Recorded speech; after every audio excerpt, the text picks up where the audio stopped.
नमस्कार, जोहार झारखंड देख रहे हैं आप और मैं आपके साथ रंजना रावत। बुलेटिन की शुरुआत देवघर की खबर के साथ करेंगे। देवघर के जसीडीह की बैजनाथ धाम रेलवे लाइन के किनारे बड़ा हादसा टल गया। दरअसल रेलवे ट्रैक के किनारे एक पेड़ में अचानक आग लग गई और जलती हुई पेड़ की शाखा ट्रेन के ऊपर गिर पड़ी, लेकिन गनीमत रही कि किसी को कुछ नुकसान नहीं हुआ। फायर ब्रिगेड की टीम ने मुस्तैदी दिखाते हुए आग पर काबू पाया। फिलहाल मामले की जांच जारी है। तो ये तस्वीरें, तो पेड़ एकदम बाहर से ठीक है, अंदर से पूरा खोखला हो गया, एकदम पाइपलाइन जैसा बन गया। तो नीचे से आग लगा तो पेड़ का 70 मीटर ऊपर तक आग अंदर से अंदर चला गया। तो फायर ब्रिगेड आके कुछ देर तक तो कोशिश किया है, लेकिन अभी तक जो नीचे वाला आग है तो गाछ का, तो वो उसको तो डिस्टिंग्विश किया गया, लेकिन ऊपर में अभी भी आग जल रहा है। उसको कोशिश किया जा रहा है कि जितना जल्दी हम लोग फायर ब्रिगेड को बोले हैं।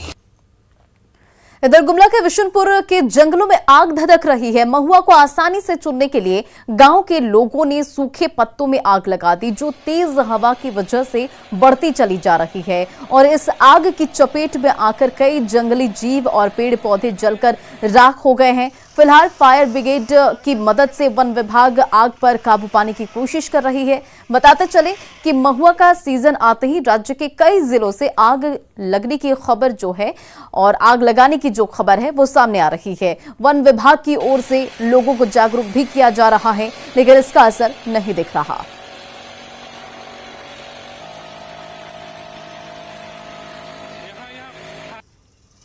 और धनबाद के जोड़ा पोखर थाना क्षेत्र के बरारी 1 नंबर तालाब में छात्रा का शव बरामद हुआ है और शव को बाहर निकालने पर पता चला कि छात्रा के चेहरे को तेजाब से जलाया गया। आशंका जताई जा रही है कि छात्रा के साथ दुष्कर्म किया गया और उसके बाद हत्या कर तालाब में शव फेंक दिया गया। तो ये बड़ी खबर आपको धनबाद से बता रहे हैं। छात्रा की पहचान नहीं हो पाई है, इसने चेहरे को तेजाब से जला दिया गया है और शव की पहचान जोड़ा पोखर थाना क्षेत्र की रहने वाली छात्रा के रूप में हुई है। बताते चले आपको कि छात्रा के भाई ने बताया कि 26 मार्च को ट्यूशन पढ़ने घर से निकली थी, लेकिन जब घर नहीं आई तो परिजनों ने खोजबीन शुरू की।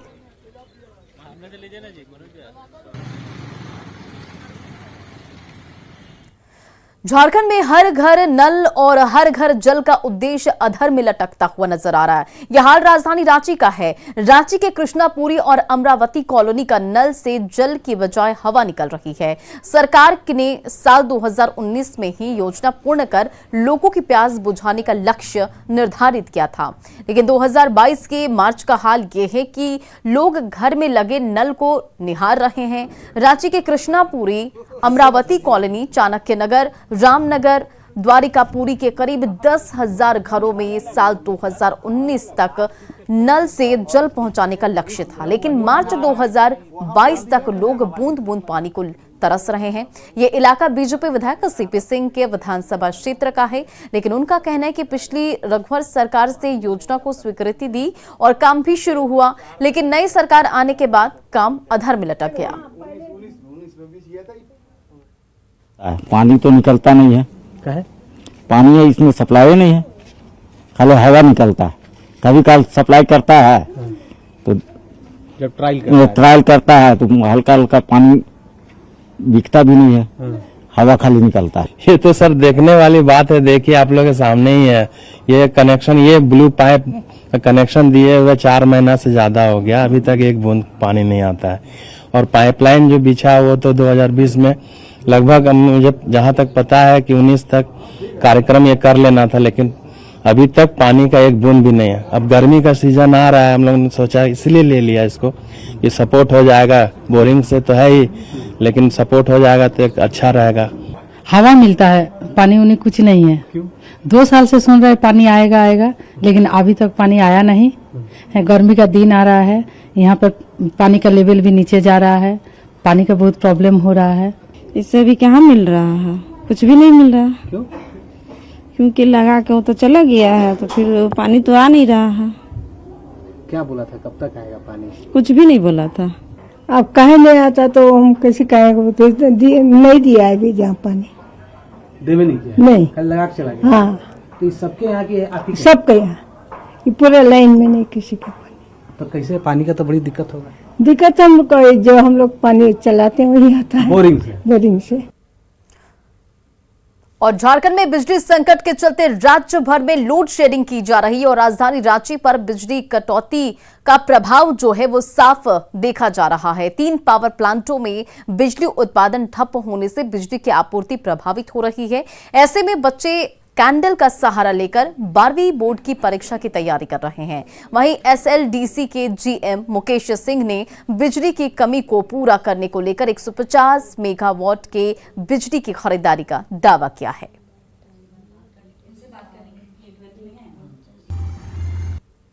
तापमान लगातार बढ़ रहा है और लू की वजह से येलो अलर्ट भी जारी हो चुका है। ऐसे में झारखंड के लगभग सभी जिलों में पावर कट एक बहुत ही बड़ी समस्या बनी हुई है। आम जनजीवन जो है वो पूरी तरीके से अस्त व्यस्त हो चुका है क्योंकि सभी जिलों में जो है लोड शेडिंग की समस्या होती जा रही है लगातार। ऐसे में आप देख सकते हैं हमारे पीछे कि बच्चे किस तरह से मोमबत्ती का सहारा लेकर के पढ़ने को यहाँ पे मजबूर है। इस गर्मी में भी मोमबत्ती के सहारे ये बच्चे पढ़ रहे हैं। हाँ बाबू, कौन सी क्लास में हो? मैं क्लास 6 में पढ़ता हूँ। 6 में पढ़ते हो। अभी क्या पढ़ रहे हो? अभी मैथ्स पढ़ रहा हूँ। मैथ्स पढ़ रहे हो। अच्छा, तो लाइट तो है नहीं, कैसे पढ़ाई होती है ऐसे में? बहुत गर्मी लगती है। पंखा नहीं चल रहा है तो गर्मी काफी लगती है। आप हमें बताइए, आप कौन से क्लास में? मैं 12th में हूँ। अच्छा, तो 12th में है, तब तो ये आपका बहुत ही इंपॉर्टेंट टाइम होगा क्योंकि अभी तो बोर्ड्स के एग्जाम्स होंगे। बहुत इंपॉर्टेंट। और मेरे को देखने में प्रॉब्लम होता है और लाइट कट जाता है तो बहुत ज्यादा ही प्रॉब्लम होता है। गर्मी लगता है ऊपर से और तापमान नहीं बढ़ चुका है बहुत। कितने घंटे बिजली ऐसे नहीं रहती है? 3-4 घंटा। 3-4 घंटे एवरी डे का है ये। बच्चों को भी पढ़ाई में काफी तकलीफ, बहुत दिक्कत होता है, बहुत प्रॉब्लम होता है। तो जैसा कि आपने सुना कि बच्चों को जो है पढ़ाई में दिक्कत होती है, जो महिलाएं हैं जो कुकिंग करती हैं तो उनका भी ये कहना है कि सब्जियां जो है फ्रिज में रखी खराब हो जाती है, दूध खराब हो जाते हैं। और बिजली की समस्या जो है वो राज्य में कोई नई समस्या नहीं है। अमूमन हम देखते हैं कि डीवीसी और राज्य सरकार के लड़ाई के बीच जो है आम जनता पिसती है, उस समय भी बिजली नहीं रहते हैं। तो अभी बता दें कि झारखंड में जो है 3 पावर प्लांट जो है उससे उत्पादन जो है ठप हो गया है, जिसकी वजह से लगातार जो है ये लोड शेडिंग की समस्या है वो उत्पन्न हो रही है और आम जनजीवन जो है इससे पूरी तरह से प्रभावित हो रहा है। ये तस्वीर गांव की नहीं है, कस्बे की नहीं है, ये राजधानी रांची की ये तस्वीर है। रांची से कोमल बहल की रिपोर्ट। ऐसी परिस्थिति पीक आवर में शाम 6 बजे के बाद होती है और विगत कुछ दिनों से हम लोग इसका सामना कर रहे हैं। और इसका मेन कारण ये है कि जो सोलर पावर का जनरेशन दिन के समय में हमें मिलता है वो शाम के समय में उपलब्ध नहीं रहता है, तो बिजली की कमी हो जाती है। तो उस कमी को पूरा करने के लिए हमें लगभग 100 से 200 मेगावाट तक की बिजली की अतिरिक्त खरीदारी करनी पड़ती है। और झारखंड में आज से गर्मी बढ़ने का अनुमान मौसम विभाग ने लगाया है और मौसम विभाग की माने तो अब लू चलेगी, जिसे लेकर येलो अलर्ट भी जारी किया गया है। मौसम केंद्र रांची के अनुसार 29, 30 और 31 मार्च को राज्य के गढ़वा, पलामू, लातेहार, चतरा समेत 10 जिलों में लू चल सकती है। 29 मार्च को गढ़वा, पलामू, लातेहार, चतरा के कुछ हिस्सों में लू चल सकती है और जबकि 30 मार्च को गढ़वा, पलामू, लातेहार, चतरा, बोकारो, धनबाद, सिमडेगा, पूर्वी सिंहभूम और पश्चिमी सिंहभूम में लू चलने के आसार है। वहीं 31 मार्च को लातेहार, पलामू, गढ़वा, चतरा, सिमडेगा, सरायकेला, पश्चिमी सिंहभूम और पूर्वी सिंहभूम के कुछ भागों में लू चलने की संभावना जताई गई है।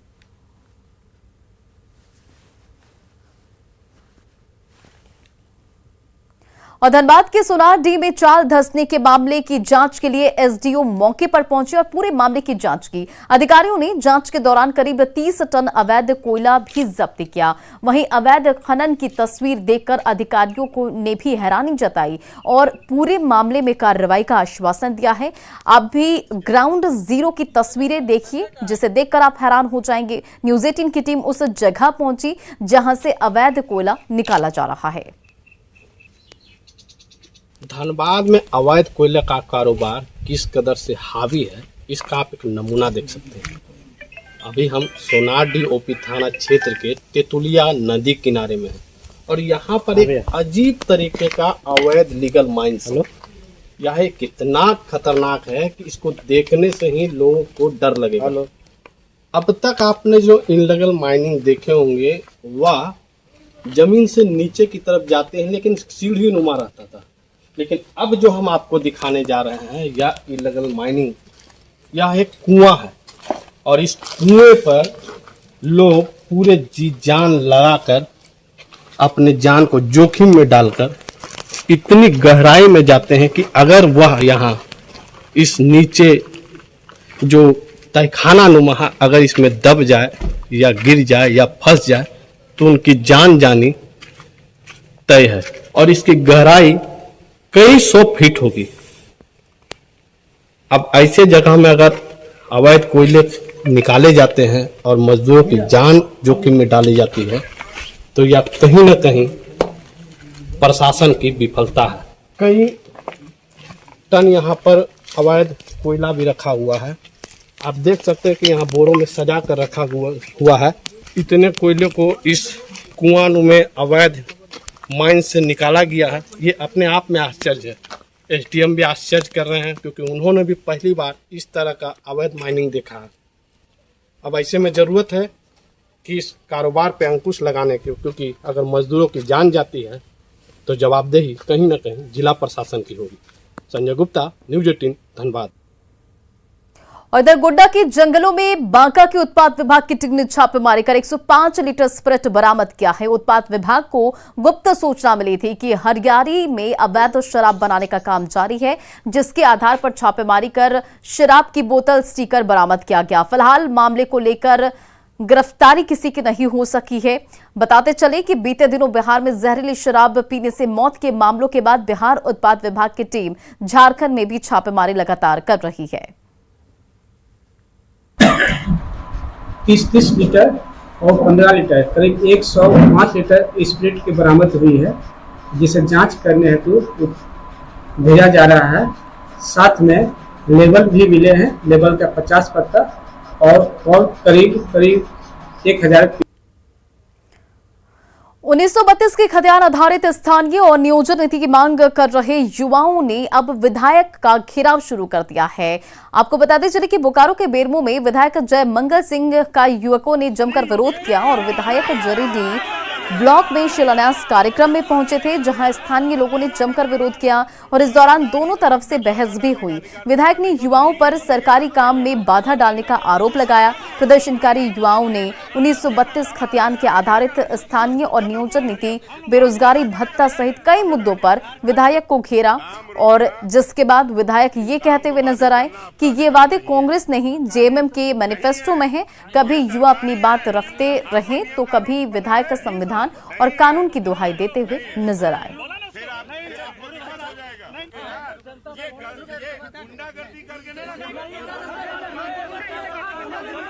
और इधर जमशेदपुर के मानगो और एनएच से जोड़ने वाली मानगो पुल क्षतिग्रस्त हो गए, जिसकी मरम्मती के लिए ब्रिज को एक तरफ से बंद कर दिया गया।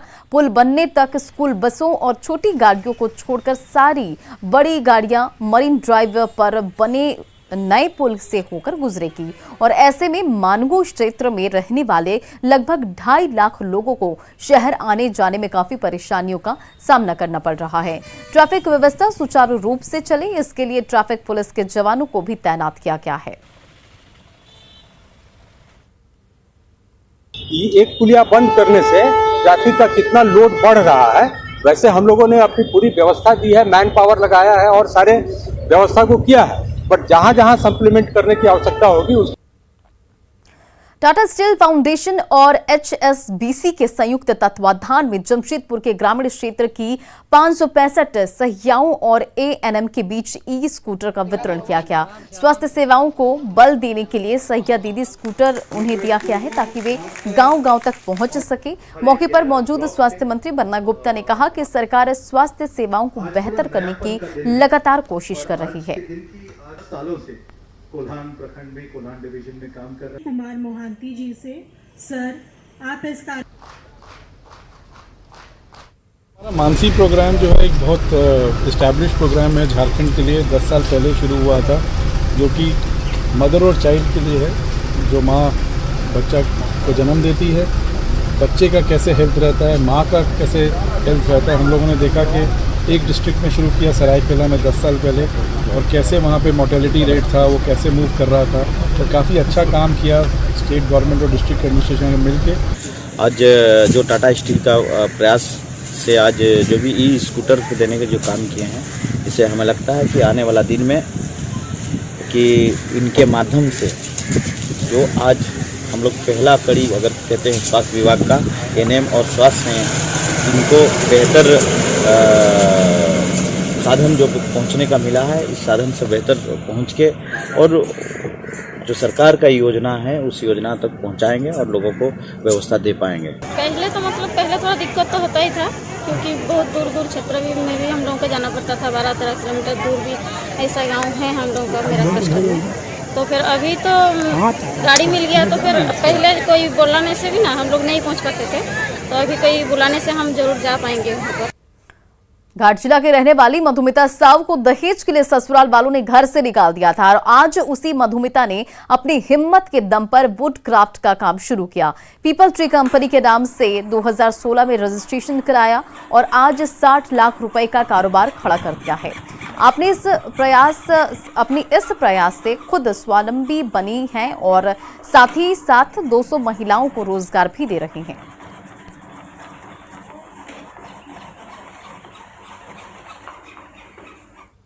कुछ प्रॉब्लम की वजह से वहाँ प्रताड़न होने लगी।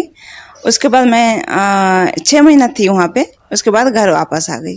आज जो लड़की के ऊपर जो प्रताड़ना हो रही है, जो घर से निकलने नहीं देती बहुत जन को, आज हम लोग के यहाँ पे जुड़ के सब अपना रोजगार खुद कर रहे हैं, यहाँ तक कि बच्चे लोग को खुद पढ़ा रहे हैं। हमको अमिता दी का यहाँ से सीखने मिला है, हमको सिखाया गया है यहाँ पर। पहले हम ट्रेनिंग लिए यहाँ पर। पहले दीदी हम लोग का ट्रेनिंग दिया था, ट्रेनिंग लेके हम लोग कम से कम 1 साल लिया था, तो हम लोग सीख गए। 1 साल में हम लोग सीख गए हैं। सीख के हम लोग फिर काम दिया, काम दे के अभी हम लोग का घर परिवार सब अच्छा से चल रहा है। धनबाद के बैंक मोड़ थाना में मटकुरिया स्थित टायर शोरूम में अपराधियों ने दिन दहाड़े फायरिंग कर दहशत फैला दी और बताया जा रहा है कि रंगदारी को लेकर अपराधियों ने मॉडर्न टायर दुकान वहां पर पहुंचे और दुकान के सामने लगे कांच पर फायरिंग की, जिसके बाद कांच टूटकर बिखर गया और उसके बाद अपराधी फायरिंग करते हुए वहां से फरार हो गए। पुलिस को मौके से 2 खोखा भी मिला है और वहीं पूरी वारदात सीसीटीवी में कैद हो गई है। अपराधियों ने बैंक मोड़ थाना से 400 मीटर की दूरी पर इस पूरे वारदात को अंजाम दिया है, जिससे प्रशासन की मुस्तैदी पर भी सवाल उठ रहे हैं। बैंक मोड़ थाना क्षेत्र के मटकुरिया में एक मॉडर्न टायर का दुकान है, उसमें टायर का बेचा जाता है। तो उसमें उस दुकान पे 2 अज्ञात अपराधी मोटरसाइकिल से आके गोली मारा है, 2 गोली मारा है, 2 राउंड फायरिंग हुआ है। तो उसका हम लोग अभी अनुसंधान कर रहे हैं कि कौन ऐसा काम किया है। हम लोग जो मालिक है उनसे पूछताछ किया है कि कोई पहले से कोई थ्रेट है कि नहीं है, लेकिन उनके द्वारा कहा गया है कि ऐसा कोई थ्रेट नहीं है। और इसका हम लोग जाँच कर रहे हैं कि कोई कुछ ऐसा मैटर है तो या कोई संबंधित गिरोह के साथ लिंक है।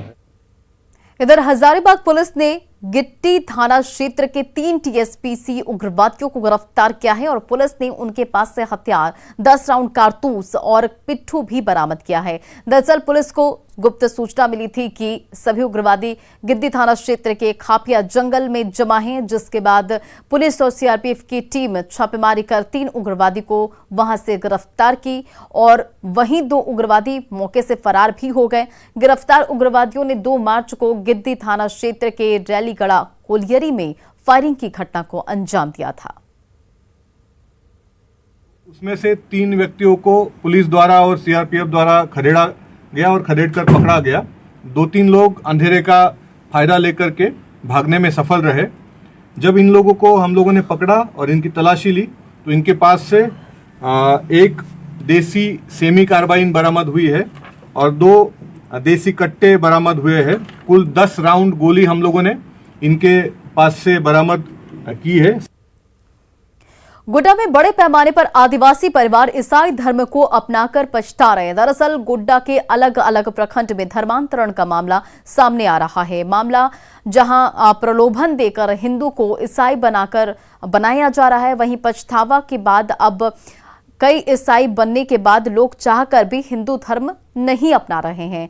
देवा पहाड़िया नामक ईसाई धर्म मानने वाले एक युवक ने हिंदू धर्म को ईसाई धर्म से बेहतर बताया। साथ ही ये भी कहा कि बेहतर शिक्षा को लेकर 18 साल पहले उसने ईसाई धर्म को स्वीकार किया था और साथ ही इस बात का भी डर सता रहा है कि अगर वे फिर से हिंदू धर्म अपनाते हैं तो उनके बच्चों की पढ़ाई प्रभावित होगी और इसी वजह से ईसाई धर्म स्वीकार करने को विवश है। धनबाद की तेतुल मुड़ी बस्ती में अचानक जमीन धंसी और एक मकान अंदर समा गया। अब पीड़ित परिवार के पास न सिर छिपाने को छत है और न पैरों तले जमीन का टुकड़ा।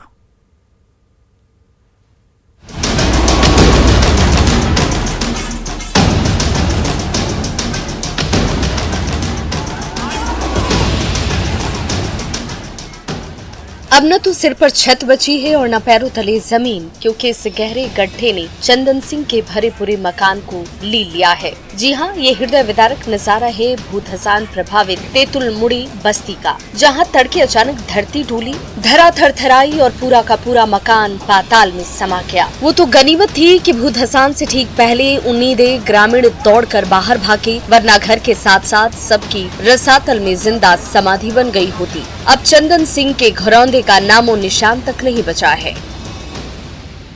घर 3:30 बजे सुबह में भोर में अचानक धंस गया। सोए हुए थे, किचन रूम मेरा चला गया अंदर। इसके बाद अभी तक कंपनी कोई सुनवाई नहीं दे रही। कंपनी को सुबह में 2 बार बंद की, फिर तीसरा बार ही चालू कर दी है।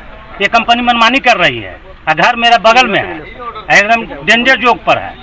जब दीवार फट रहा था तो हम अपने पति को उठाए कि देखिए क्या हो रहा है, निकलिए घर से बाहर। तब अपना लड़की लोग के अंदर रूम में सोई हुई थी तो उसको भी निकाले, हम अपना पति बच्चा लोग के सबको निकाले, यहाँ आकर सब खड़ा हुए। उसी के बाद सब बैठे।